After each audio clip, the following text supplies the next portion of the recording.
Malam itu bapaknya Sukiman ini keluar dari rumah seorang diri sekitar jam 8 malam. Beliau hanya membawa satu obor. Beliau turun ke bawah ke sumber air tersebut dan beliau tancapkan obor tersebut. Nggak tahu apa yang dilakukan oleh bapaknya Sukiman. Menurut orang-orang di belakang hari, belakangan mereka tahu bahwa yang dilakukan bapaknya Sukiman waktu itu, beliau ini melakukan meditasi, berusaha untuk berdialog dengan makhluk yang ada di sana supaya mereka mengembalikan Sukiman. Bapaknya Sukiman ini juga heran karena Sukiman sudah dinyatakan hilang dari tahun 1986, 4 tahun yang lalu. Tiba-tiba ada satu warga yang bilang bahwa Sukiman ini datang di desanya.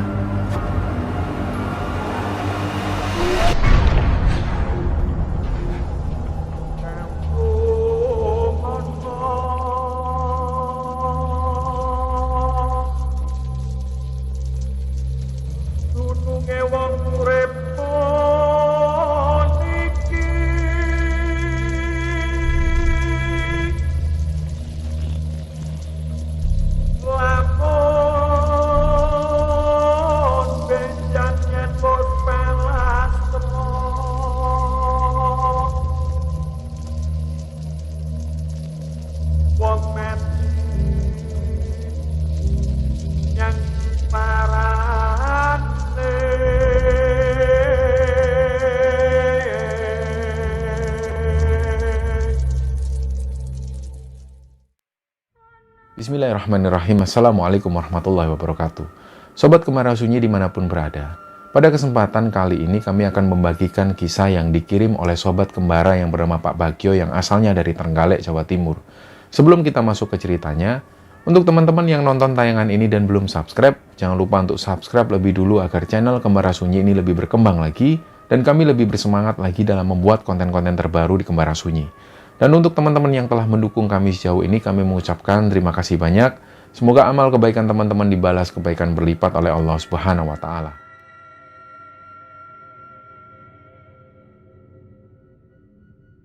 Untuk cerita kali ini, teman-teman, cerita ini dikirim oleh Sobat Kembara. Jadi beliau ini bernama Pak Bagio. Pak Bagio sekarang usianya 59 tahun dan beliau tinggal di Trenggalek. Nah, Pak Bagio ini cerita bahwa dulu di kampungnya itu sempat terjadi sebuah tragedi. Ada 2 orang warga yang tinggal di sana ini hilang secara misterius. Dan waktu itu usia Pak Bagio sekitar 16 atau 17 tahun. Dan kejadian ini pernah terjadi di sekitaran tahun 1980-an. Nah, Pak Bagio ini tinggal di sebuah desa di Trenggalek. Desa Pak Bagio, bahkan beliau bercerita, sampai hari ini pun untuk menuju ke desa itu aksesnya itu susah. Jadi harus melalui sebuah pasar tradisional dan dari sana masih diperlukan sekitar hampir 1 jam perjalanan dan setelah itu harus melewati hutan-hutan, apalagi jalanan di sana itu masih bebatuan. Dan umumnya rumah-rumah di sana itu juga berjauhan. Nah, waktu itu memang listrik ini sangat susah. Bisa dikatakan di daerah sana listrik belum masuk. Jadi warga di sana masih menggunakan lampu minyak. Dan untuk mengambil air minum, mereka ini harus menuruni sebuah lembah. Di sanalah sumber air warga itu diambil. Dan biasanya warga itu mengambil di siang hari, kemudian dimasukkan di dalam gentong. Jadi ketika mereka mau minum, mereka ambil dari dalam gentong. Nah, air yang ada di sumber air itu pun juga nggak terlalu bersih. Makanya itu kenapa ketika mereka ambil air dari sumber air itu diletakkan dalam gentong lebih dulu, supaya kotoran-kotoran ini mengendap di bawah. Nah, waktu itu ada sebuah kejadian. Jadi di tahun 1980, ada sebuah keluarga. Keluarga ini tinggalnya jauh dari sumber air itu. Biasanya sehari-hari bapak atau kepala keluarga ini yang mengambil air di bawah. Nah, waktu itu bapaknya ini sakit encok. Jadi beliau nggak bisa melakukan aktivitas sehari-hari. Nah, kebetulan malam itu air yang ada dalam gentong ini habis. Jadi waktu itu bapaknya ini nyuruh anak perempuannya yang namanya Sulastri itu, waktu itu Sulastri usianya 12 tahun. Sebenarnya bapaknya nggak tega untuk nyuruh Sulastri ini ngambil air di bawah. Yang pertama karena jaraknya jauh, yang kedua waktu itu sudah malam sekali, jarang banget orang-orang itu ambil air di malam hari, karena mereka harus menuruni lembah, dan di lembah itu banyak sekali pepohonan-pepohonan rindang seperti bambu dan lain sebagainya. Dan yang ditakutkan ketiga adalah adanya binatang buas yang juga ikut minum di sana. Jadi sebenarnya waktu itu bapaknya ini juga khawatir. Tapi karena sudah nggak ada lagi yang bisa disuruh, jadi mau nggak mau Sulastri ini pun menawarkan diri. Nah kejadiannya waktu itu Sulastri bilang ke bapaknya, nggak apa-apa Pak, Lastri aja yang ambil. Kasihan bapak encoknya kumat. Nah bapaknya belum menjawab waktu itu. Terus karena sudah hampir setengah jam, bapaknya belum ngambil keputusan, akhirnya Sulastri ngomong lagi ke bapaknya, Pak, sudah Bapak nggak usah mikir yang aneh-aneh, nggak apa-apa, Sulastri bisa ambil air. Ya sudah nak, hati-hati ya nak. Bapaknya waktu itu sudah benar-benar khawatir. Tapi karena Sulastri memaksakan diri untuk tetap ambil air, akhirnya bapaknya waktu itu juga merelakan kepergian Sulastri. Dia pun akhirnya jalan. Di malam hari itu dia cuma bawa lampu minyak dan dia sudah mulai menuruni lembah tersebut. Nah, ditunggu oleh bapaknya sampai hampir setengah jam. Seharusnya waktunya nggak selama ini. Seharusnya kurang dari setengah jam Sulastri ini sudah pulang lagi ke rumah. Tapi waktu itu setelah ditunggu sekitar setengah jam, Sulastri ini belum juga pulang. Mulailah bapaknya khawatir. Dia langsung membangunkan istrinya, Bu, Lastri kok belum pulang ya? Loh, gimana toh Pak? Ya Bapak cari. Sedangkan waktu itu bapaknya sendiri ini masih sakit. Encoknya itu sakit. Nggak akan mungkin bapaknya bisa menuruni lembah yang curam seperti itu dengan kondisi beliau yang sakit seperti ini. Akhirnya ibunya bilang, ya sudah, Bapak hubungi tetangga yang ada di sana, siapa tahu bisa bantu. Akhirnya dengan tertati-tati, Bapak Sulastri ini langsung menghubungi tetangganya. Waktu itu semua tetangga ini hampir terlelap semua. Tapi ada satu rumah yang di dalam ini, mereka ini masih terjaga. Akhirnya Bapak Sulastri ini ngomong, Pak Nuhun Sewu, ini loh Lastri ini sudah setengah jam tadinya ambil air belum juga balik. Saya minta tolong dicari Sulastri di bawah di sumber air. Saya nggak bisa jalan Pak. Oh nggih Pak, tunggu sini aja. Akhirnya beberapa warga ini langsung mencari keberadaan Sulastri. Mereka berbondong-bondong menuju ke sumber air tersebut. Begitu dicari, hampir sekitar setengah jam kemudian mereka belum juga menemukan Sulastri. Bahkan tanda-tanda keberadaan Sulastri pun mereka nggak melihat, seperti adanya lampu minyak maupun sandal jepit. Karena biasanya kalau orang mau ambil air di sana, biasanya mereka harus melepas alas kakinya. Dan mereka harus turun lagi ke bawah untuk menada air itu. Nah, di situ warga ini nggak melihat sama sekali. Sandal jepit Sulastri mereka nggak melihat. Lampu minyak Sulastri juga nggak melihat. Nggak ada tanda-tanda apapun. Jadi akhirnya orang-orang ini kembali melaporkan ke bapaknya Sulastri, Pak, ngapunten, mohon maaf. Ini kami sudah cari hampir setengah jam lebih, Sulastri ini tidak ada. Bapak yakin kalau Sulastri ambil air di bawah? Loh iya, pamit saya seperti itu, karena air gentong kami ini habis. Nah disitulah sampai subuh hari, mereka belum juga bisa menemukan keberadaan Sulastri. Akhirnya berita ini pun beredar kemana-mana. Orang-orang menuju ke rumah Sulastri dan mereka menanyakan hal ini. Dan setelah diskusi kecil, mereka akhirnya terus mencari keberadaan Sulastri. Mereka berpencar. Bahkan beberapa di antara warga itu masuk-masuk ke hutan. Nah, setelah dilakukan pencarian 1 harian, mereka mendengar adzan maghrib, mereka berhenti lebih dulu. Dan keesokan harinya dilanjut lagi seperti itu. Selepas subuh, ketika matahari terbit, mereka mulai mencari lagi keberadaan Sulastri. Dan sampai menjelang maghrib. Nah, hal itu dilakukan oleh warga sampai berhari-hari. Dan sekitar 2 minggu lebih mereka mencari keberadaan Sulastri. Mereka belum juga menemukan Sulastri. Akhirnya bapaknya Sulastri ini ngomong ke warga, ya sudah Pak, ini beberapa hari kemarin ibunya Lastri ini nangis terus-menerus. Ya sudahlah, mungkin ini sudah jalannya Tuhan seperti ini, kami disuruh mengikhlaskan Sulastri. Ya sudahlah, kami ikhlas. Akhirnya orang-orang ini bilang ke bapaknya Sulastri, Pak, kalau memang begitu, saran kami, ayo kita rame-rame sholat gaib untuk Sulastri. Nah disitulah akhirnya setelah maghrib orang-orang menuju ke musola. Mereka melakukan sholat gaib untuk Sulastri dan mereka sudah mengikhlaskan kepergian Sulastri, terutama bapak dan ibu Sulastri ini mereka sudah berusaha mengikhlaskan. Dan setelah kejadian itu, beberapa warga ini masih terus mencari keberadaan Sulastri, meskipun tidak sebanyak yang sebelum-sebelumnya. Dan hal ini pun terus-menerus terjadi sampai sekitar 1 bulan lebih, dan sampai pada akhirnya warga ini sudah benar-benar melupakan kejadian Sulastri yang hilang itu. Nah, hal ini berlangsung sampai 1 tahun kemudian, 2 tahun kemudian, dan warga pun benar-benar lupa bahwa Sulastri ini pernah hilang di sumber air itu. Nah, setelah Sulastri ini hilang, muncul aturan tidak tertulis dari warga sebenarnya, karena warga sudah menilai dari awal bahwa di sumber air ini memang wingit, memang angker. Dari dulu zaman nenek moyang mereka ini sudah diingatkan generasi-generasi selanjutnya bahwa di sumber air ini sebenarnya dulunya adalah sumber air yang dikeramatkan. Dulu sempat ada beberapa prajurit kerajaan yang singgah di sumber air itu dan sempat menetap di sana untuk beberapa bulan. Dan kemudian mereka melanjutkan perjalanan lagi. Dari sinilah warga itu sudah tahu sebelumnya bahwa tempat ini memang wingit, memang angker. Tapi karena tidak ada kejadian-kejadian orang hilang sebelumnya seperti kejadian Sulastri ini, warga itu nggak berpikir jauh itu. Dan setelah kejadian Sulastri ini hilang, barulah dibuat aturan tidak tertulis, siapapun warga menjelang maghrib sudah tidak diperbolehkan untuk mengambil air di sana. Dan sampai setelah subuh, setelah matahari terbit, barulah diperbolehkan lagi untuk ambil air ke sana.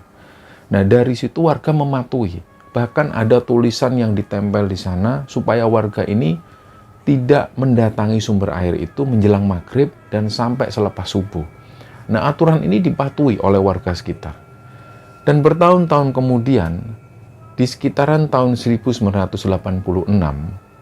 warga ini membangun sebuah jembatan kecil untuk menyeberangi sungai dan diperlukan banyak sekali pohon-pohon bambu. Jadi mereka menuju ke lembah tersebut, ke sumber air itu. Di dekat sumber air ini memang banyak sekali pohon-pohon bambu. Bisa dikatakan di sana ini hutan bambu. Nah, warga mulai menebang bambu yang ada di sana. Waktu itu Pak Bagio ini juga ikut andil di situ. Nah, ada satu orang teman Pak Bagio yang usianya hampir sama dengan Pak Bagio, namanya Sukiman. Sukiman waktu itu juga ikut menebang bambu. Jadi bambu ini setelah dipotong, dibawa naik ke atas dan dibawa menuju ke dekat sungai. Di situ juga ada warga yang mempersiapkan untuk membangun jembatan. Nah, kerja bakti ini dilakukan dari pagi hari sampai sore hari. Dan waktu itu Pak Bagio yang bertugas menebang bambu. Nah, Sukiman ini terus-terusan bersama Pak Bagio karena usia mereka hampir sama. Nah, tiba-tiba Pak Bagio waktu itu sudah bawa bambu. Dan beliau menuju ke atas, membawanya menuju ke dekat sungai. Tiba-tiba pas kembali, Pak Bagio ini ingat, terakhir kalinya Sukiman ini masih ada di lembah tersebut. Dan Pak Bagio sempat melihat waktu itu Sukiman lagi menebang bambu. Seharusnya ketika Pak Bagio sudah sampai di pinggiran sungai, seharusnya Sukiman ini ada di belakang Pak Bagio. Tapi waktu itu Sukiman belum juga datang. Nah, Pak Bagio kembali lagi ke lembah tersebut. Dan di situ Pak Bagio ini melihat kok Sukiman tidak ada. Akhirnya Pak Bagio tanya ke orang-orang yang ada di sana. Pak, Sukiman sudah pulang apa? Oh enggak, tadi ada di sini kok masih nebang bambu. Loh kok nggak ada sekarang? Nah, mereka belum curiga. Akhirnya Pak Bagio melanjutkan pekerjaannya, dia menebang bambu tersebut dan dibawa lagi ke pinggiran sungai. Sampai menjelang maghrib, Pak RT ini bilang ke orang-orang, sudah Pak istirahat dulu, ayo pulang, besok dilanjut lagi. Karena proses pembuatan jembatan ini belum selesai, akhirnya bambu-bambu yang sudah ditebang ini diletakkan begitu saja di sana. Semua warga pun pulang. Waktu itu mereka nggak berpikir di mana keberadaan Sukiman. Barulah malam hari sekitar jam 8 malam, Pak Bagio ini mendengar kok banyak orang di luar rumah. Mereka saling ngobrol satu sama lain. Pak Bagio pun keluar. Dan Pak Bagio melihat kok banyak bapak-bapak ini berdiri di sana sambil bawa lampu. Pak Bagio mendekat tanya, ini ada apa Pak? Bagio, kamu ngerti nggak Sukiman di mana? Nah ini bapaknya Sukiman yang tanya, loh nggak tahu Pak, terakhir kali itu saya lihat Sukiman di bawah, dia lagi nebang bambu, saya kira sudah pulang dari sore itu. Nah orang-orang ini mempertanyakan kemana Sukiman ini. Dari situlah warga curiga, jangan-jangan Sukiman ini juga ikut hilang di sana. Nah mulai dari situ mereka turun ke bawah mencari keberadaan Sukiman. Mereka memasuki hutan-hutan bambu dan beberapa di antaranya juga langsung masuk ke hutan. Malam itu sampai jam 11 malam. Setelah jam 11 malam, warga ini kembali pulang karena mereka belum menemukan jejak Sukiman. Pagi harinya selepas subuh mereka mencari lagi keberadaan Sukiman sambil mereka semua meneriakkan nama Sukiman. Man, Sukiman. Nah, keesokan harinya lagi, ibu-ibu yang ada di sana itu punya inisiatif sendiri. Mereka punya ide sendiri untuk membuat keramaian. Karena ibu-ibu ini percaya bahwa Sukiman diculik Wewe Gombel. Dan menurut kepercayaan sekitar, kalau ada warga atau orang yang diculik Wewe Gombel, mereka harus membuat keramaian. Supaya nantinya orang yang ditekap oleh Wewe Gombel ini dilepas oleh Wewe Gombel tersebut. Jadi mulai dari situ, mereka saling bahu-membahu untuk mencari keberadaan Sukiman ini. Dan setelah sampai sore hari, mereka belum juga menemukan keberadaan Sukiman, dan akhirnya mereka semua kumpul di satu titik, tepatnya di depan musola persis. Di situ ada lapangan yang nggak terlalu besar, mereka kumpul di sana, dan mereka ini diem, mereka nggak bisa ngomong apapun. Nah di situ terlihat jelas, yang sangat terpukul dengan kejadian waktu itu adalah bapaknya Sukiman. Karena Sukiman sendiri ini sudah nggak punya ibu. Ibunya sudah lama sekali meninggal dan dia hanya tinggal bersama bapaknya. Jadi bapaknya itu benar-benar terpukul, benar-benar merasa kehilangan. Dan pada saat itulah ketika warga ini kembali ke rumahnya masing-masing, malam itu bapaknya Sukiman ini keluar dari rumah seorang diri, sekitar jam 8 malam, beliau hanya membawa satu obor. Beliau turun ke bawah ke sumber air tersebut, dan beliau tancapkan obor tersebut. Nggak tahu apa yang dilakukan oleh bapaknya Sukiman. Menurut orang-orang di belakang hari, belakangan mereka tahu bahwa yang dilakukan bapaknya Sukiman waktu itu, beliau ini melakukan meditasi. Berusaha untuk berdialog dengan makhluk yang ada di sana, supaya mereka mengembalikan Sukiman. Nah, menurut kepercayaan dari bapaknya Sukiman, Sukiman ini sudah dibawa masuk ke alam lain, ke alam jin. Setelah melakukan proses meditasi ini, ternyata nggak ada hasil. Bapaknya Sukiman pagi harinya hanya bilang bahwa Sukiman ini sudah dibawa oleh Raja Jin yang ada di sini. Tapi waktu itu beliau nggak bisa untuk masuk lebih dalam lagi karena beliau itu dilarang oleh 2 orang penjaga. Menurut pengakuan dari bapaknya Sukiman, beliau ini sempat masuk ke sebuah kampung dan di situ ada seorang penjaga. Penjaga ini masing-masing membawa sebuah senjata dan postur tubuhnya itu benar-benar tinggi, tegap, besar sekali. Bapaknya Sukiman waktu itu nggak boleh masuk ke perkampungan ini. Akhirnya beliau pun disuruh pulang. Nah dari situlah beliau cerita ke orang-orang, dan orang-orang ini juga nggak bisa berbuat apa-apa. Mereka hanya bisa mendengar cerita dari bapaknya Sukiman. Sekitar 3 minggu setelah itu, bapaknya Sukiman ini ngomong kepada Pak RT. Beliau bilang ke Pak RT, Pak, sepertinya saya sudah mengikhlaskan kepergian Sukiman. Mungkin kejadian yang dialami Sukiman ini sama persis seperti yang dialami Sulastri beberapa tahun lalu. Saya sudah mengikhlaskan, Pak. Saya minta Pak RT mengumpulkan warga, kita melakukan sholat gaib. Persis seperti warga melakukan sholat gaib untuk Sulastri pada waktu itu. Nah, Pak RT ini akhirnya menghubungi warga dan warga pun berkumpul. Mereka semua melakukan sholat gaib untuk Sukiman. Setelah itu, kejadiannya sama persis. Warga sudah mulai lupa tentang hilangnya Sukiman. Warga sudah mulai melupakan kejadian itu. Dan kehidupan kembali normal seperti biasanya. Sementara peraturan bagi warga supaya tidak mendekati sumber air menjelang maghrib ini masih terus berlanjut. Warga masih mematuhi itu. Dan di sekitar tahun 1990, ada sebuah kejadian yang benar-benar membuat warga itu tidak percaya, merasa aneh, ganjil, tapi ini benar-benar terjadi. Waktu itu tiba-tiba di pagi hari, anak-anak kecil ini berlarian. Mereka semua bernyanyi sambil meledek satu orang. Orang gila, orang gila. Kondisi orang gila ini, mohon maaf, rambutnya itu berantakan panjang, kumisnya panjang juga, dan kondisinya itu semrawut. Nah, di situ karena warga ini melihat, kok anak-anak ini melakukan tindakan yang kurang ajar kepada orang gila tersebut. Akhirnya ada satu warga ini yang melarang anak-anak ini untuk terus membuli orang gila tersebut. Mereka melarang, "Hei, nggak boleh gitu nak, nggak boleh gitu."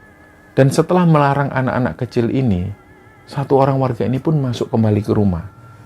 Begitu beliau duduk di ruang tamu, beliau ini curiga, kok kayaknya pernah melihat wajah dari orang gila ini. Beliau akhirnya berdiri dari tempat duduknya, keluar dari rumah, melihat lagi wajah dari orang gila ini. Begitu didekati, si orang ini yakin, beliau langsung tanya ke orang gila ini, "Kamu ini Sukiman ya?" Lah, si orang gila ini diem. Dia cuma noleh kanan kiri, nggak bisa ngomong sama sekali. Akhirnya satu orang warga ini memanggil warga yang ada di sana, termasuk bapaknya Sukiman ini dipanggil. Pak, iku lo anakmu, Sukiman." Nah, bapaknya Sukiman ini juga heran. Karena Sukiman sudah dinyatakan hilang dari tahun 1986, 4 tahun yang lalu. Tiba-tiba ada satu warga yang bilang bahwa Sukiman ini datang di desanya. Bapaknya Sukiman langsung berlarian menuju ke orang gila tersebut. Begitu mendekati orang gila ini, bapaknya Sukiman itu langsung memeluk orang gila tersebut. Karena bapaknya yakin bahwa orang gila ini adalah Sukiman. Langsung orang gila ini dibawa menuju ke rumahnya, rambutnya itu dipotong, kumisnya juga dicukur, dan dia ini dimandikan. Barulah warga ini yakin bahwa orang gila tersebut ini benar-benar Sukiman. Setelah kumisnya ini dicukur, setelah rambutnya juga dicukur, warga semakin melihat jelas wajah Sukiman. Ini benar Sukiman. Orang-orang ini tanya, "Man, kamu ini dari mana aja, Man? Kamu hilang kemana?" Sementara Sukiman ini cuma diem. Nah, Sukiman ini memandang warga itu dengan tatapan mata yang kosong. Belum bisa ditanya lebih jauh. Akhirnya bapaknya Sukiman ngomong ke warga, "Sudah ya Bapak Ibu, ini biar anak saya istirahat dulu. Dia nggak bisa ditanya. Nanti kalau dia bisa ditanya, Bapak Ibu boleh tanya." Nah, ternyata kejadian Sukiman linglung ini terjadi sekitar beberapa minggu. Sampai 2 bulan berlangsung, Sukiman masih belum bisa ngomong, benar-benar masih kayak orang gila. Nah, dari situ warga sudah menilai bahwa Sukiman ini gila. Dia sudah benar-benar nggak waras, nggak bisa diajak ngomong secara normal. Barulah 4 bulan setelah itu, bapaknya Sukiman ini ngomong ke warga, "Pak, alhamdulillah Pak, Sukiman sudah bisa diajak ngomong." Ternyata benar, ketika warga menuju ke sana, Sukiman ini sudah benar-benar seperti orang normal. Akhirnya disinilah Sukiman itu cerita bahwa waktu itu di tahun 1986, waktu warga melakukan kerja bakti, Sukiman juga ikut-ikutan motong bambu. Tiba-tiba Sukiman itu ngelihat ada beberapa warga kampung itu yang juga ikut-ikutan motong bambu dan menggotong bambu-bambu ini menuju ke sebuah kampung. Anehnya, waktu itu Sukiman bisa melihat wajah-wajah orang-orang yang dilihat Sukiman ini bukanlah dari warga kampungnya. Tapi entah kenapa waktu itu Sukiman ikut-ikutan menuju ke kampung tersebut. Kampung ini seperti kampung biasanya. Ada rumah-rumah di sana juga yang tertata rapi dan mereka juga memiliki keluarga masing-masing. Sukiman di sana juga ikut membawa bambu dan Sukiman ini juga ikut membantu warga membuat rumah. Sampai rumah ini jadi, dan Sukiman tinggal di rumah warga tersebut. Nah, Sukiman waktu itu akhirnya dinikahkan dengan salah satu orang anak kepala suku yang ada di sana. Sukiman pun juga menikah. Pada akhirnya dia tinggal di rumah istrinya itu, dan dia berkeluarga seperti layaknya keluarga biasa. Dari situ, Sukiman juga mengalami kehidupan seperti layaknya orang-orang normal. Dia juga makan, dia juga tidur. Nah, kejadian itu terjadi sekitar hampir beberapa hari. Nggak sampai sebulan yang diingat oleh Sukiman. Tiba-tiba Sukiman itu diusir oleh istrinya. Istrinya itu tiba-tiba marah. Dia marah meledak-ledak dan mengusir Sukiman. Sukiman disuruh beranjak pergi dari kampungnya. Nah, Sukiman sendiri waktu itu nggak bisa bertindak apapun. Ketika melihat istrinya marah seperti itu, sampai-sampai Sukiman melihat mata istrinya itu berubah jadi merah. Disitulah Sukiman ini takut dan dia pergi meninggalkan kampung tersebut. Waktu itu Sukiman sudah nggak ingat apa-apa lagi, dan pada satu malam dia ini bermimpi. Dia bertemu dengan seseorang Dan orang ini langsung menampar Sukiman sambil mengumpat. Nah, tiba-tiba pas waktu Sukiman ini bangun dari tidurnya, dia langsung kaget. Karena dia ingat betul detail bahwa ini adalah rumahnya. Dia juga heran kenapa kok tiba-tiba dia sudah ada di rumah dan dia melihat kehadiran bapaknya. Barulah di sini Sukiman bisa cerita hal yang sebenarnya. Dan di situ warga kampung yang mendengar cerita dari Sukiman, ada yang percaya, ada juga yang nggak percaya. Tapi kemudian berjalannya waktu, Sukiman juga cerita tentang keberadaan Sulastri. Bahwa pada saat Sukiman tinggal di kampung itu, Sukiman ini sempat melihat keberadaan Sulastri. Menurut Sukiman, Sulastri ini tinggal bersama satu keluarga. Keluarga yang ditinggali oleh Sulastri ini adalah keluarga yang berada di kampung tersebut. Tapi hanya sekali Sukiman bertemu dengan Sulastri. Selanjutnya Sukiman tidak pernah lagi bertemu dengan Sulastri. Dan dari situ, dari keterangan Sukiman ini, warga semakin yakin bahwa Sulastri masih ada di alam lain. Dari cerita Sukiman ini, pada akhirnya keluarga Sulastri ini muncul harapan-harapan baru. Di situ pada akhirnya mereka ini percaya bahwa Sulastri ini masih hidup. Tapi hanya Sulastri ini ada di dunia lain. Dan mulailah dari situ dilakukan ritual-ritual tertentu. Bahkan dipanggillah seorang pinter dari desa sebelah. Didatangkan di sana untuk mencari keberadaan Sulastri. Dan setelah dilakukan ritual setelah 3 harian, mereka belum ada jawaban. Mereka belum menemukan titik terang. Dan pada akhirnya, warga ini kembali putus asa. Nah, sampai pada akhirnya, ada salah satu orang warga ini yang bermimpi. Dalam mimpinya itu, dia bertemu dengan Sulastri. Waktu itu, Sulastri ini tinggal bersama satu orang keluarga. Keluarga ini sangat banyak sekali. Dia mempunyai keturunan sangat banyak dan salah satunya ada Sulastri di sana. Nah, dalam mimpinya itu satu orang warga ini mendekat ke arah sana dan dia tanya, "Sulastri, kamu dicari bapakmu, kamu kok ada di sini?" Nah, Sulastri ini bilang, "Oh iya, tolong bilang ke bapak sama ibuku, aku sudah tinggal di sini, aku nggak bisa lagi kembali ke sana." Setelah Sulastri ngomong seperti itu, satu orang warga ini diusir oleh 2 orang penjaga. Dia pun akhirnya kebangun dari tidurnya. Dia cerita langsung hal ini ke keluarga Sulastri. Dan setelah hal ini diceritakan ke keluarga Sulastri, bapak dan ibu Sulastri itu hanya diem. Mereka berdua nggak bisa ngomong apapun dan kembali lagi yang terucap dari bibir mereka. Mereka sudah mengikhlaskan kepergian Sulastri. Nah, sampai cerita ini diturunkan dan diceritakan oleh Pak Bagio kepada Kembara Sunyi, Sulastri masih belum pernah ditemukan. Nah, cerita inilah teman-teman yang dibagikan oleh Pak Bagio kepada Kembara Sunyi. Dan semoga kisah ini bisa kita ambil hikmah dan bisa kita ambil pelajaran di dalamnya. Mohon maaf kalau ada salah-salah kata. Wassalamualaikum warahmatullahi wabarakatuh.